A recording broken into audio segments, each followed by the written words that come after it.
गुज़िश्ता रोज़ कराची के जिन्ना हस्पताल में लड़की की लाश को छोड़कर फरार होने का वाक़या पेश आया, जिसकी मुख्तलिफ पहलुओं से तहकीकात जारी हैं।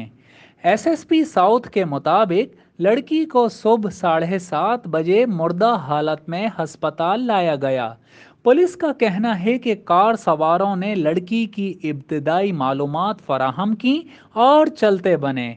कार सवार लड़की को डिफेंस से लाए थे, जबकि इब्तदाई मालूमात के मुताबिक नशे की ज्यादती बनी लड़की की मौत की वजह। हस्पताल इंतज़ामिया के मुताबिक लड़की की शनाख्त कर ली गई है, जिसका नाम आयशा है और उसकी उम्र 18 साल है। मरहूमा आयशा की सास का कहना है कि बहू रात सालगिरह की दावत का बताकर गई थी, उसके बाद क्या कुछ हुआ हमें कुछ नहीं मालूम। जबकि मरहूमा को हस्पताल छोड़कर फरार होने वाले मर्द और औरत से मुताल्लिक सास का कहना है कि वो उन्हें नहीं जानती। 2 साल कबल मेरे बेटे की शादी हुई थी और मेरा बेटा आदिल नशे का आदी है और ड्राइवर है, जबकि बहू का ताल्लुक रहीम यार खान से है। पुलिस को दिए गए बयान में नुसरत सोबिया यानी सास ने कहा कि गुलिस्तान जौहर में वो 16 बरस से रह रही है और आयशा भी मेरे साथ ही रहती थी और वो पार्लर में काम करती थी।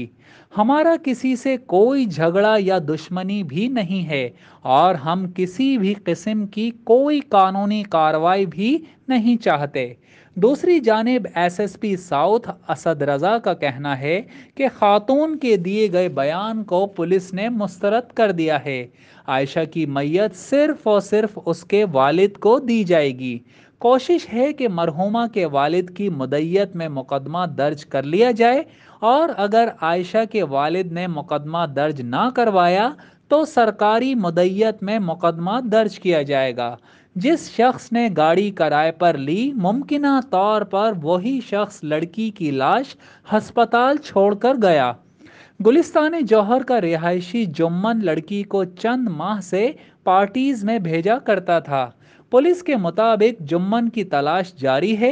मरहुमा के घर वालों के कराची पहुंचने के बाद ही कानूनी कार्रवाई की जाएगी, जबकि लड़की की लाश अस्पताल छोड़कर फरार होने वाले मर्द और खातून को भी जल्द गिरफ्तार कर लिया जाएगा। अलबत्ता पुलिस ने लड़की के शौहर आदिल को गिरफ्तार कर लिया है, जो कई रोज से घर से गायब था और आदिल नशे का आदी और बेरोजगार है। जाहिद मिर्ज़ा, फैज़ टीवी, कराची।